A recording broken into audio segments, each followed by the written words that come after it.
Like Ruben wrote about his childhood, the kindest thing that I could say about mine is that I survived it too. I was born February 20th, 2006 in Hamilton, Ontario, living with my mother and father. My name, a Christian name as well, Josh.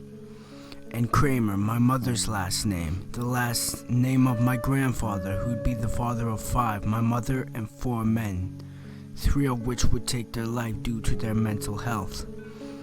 The only reason I know about them is because of my mama, who'd get in trouble for telling me this back when I was only 3.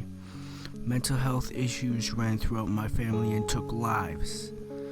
Luckily, I was left with only heartache and FASD. I'd moved to Kirkland Lake when I was 4 years old. Although my father used to lock me in the basement of our home with barely any food and water, I knew what it's like to be hungry and deprived of water by my foster mother, knowing sleep was my only option to ease the hurt. And I knew this pain at a young age, but I also know and realize now that my biological father was the only man on my team who had my back until he passed away. He fought for me in the courts and didn't give up on me. I understand my father was struggling to raise me and take care of my mother too. He was dealing with his own issues in life. His foster parents were much more abusive than mine ever were. He had it rough as well. When I was 5 years old, I'd be put in foster home for 5 years straight. To this day, I write to my mother and tell her how my love for her is unconditional, and I mean it.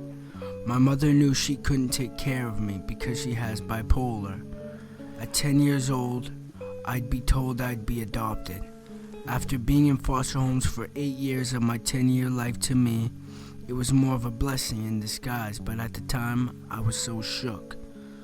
Foster care is just a name they give for a system that really doesn't care. It's like prison. You feel trapped and powerless, like somebody else has power over you. Your life is unjustly in the palms of the judge's hands. A weakling that shouldn't be able to drive a youngster to his rage. That was me, that straight fighter, and that was the hurricane. I could write on and on, for the struggle continues. After all I've been through, I should be heartless and cold. To this day, my heart remains hurt. But fight is what keeps me fearless and able to love. I know I am not alone. The essence of hurricane, the ghost of the rube, is the reason I'll fight.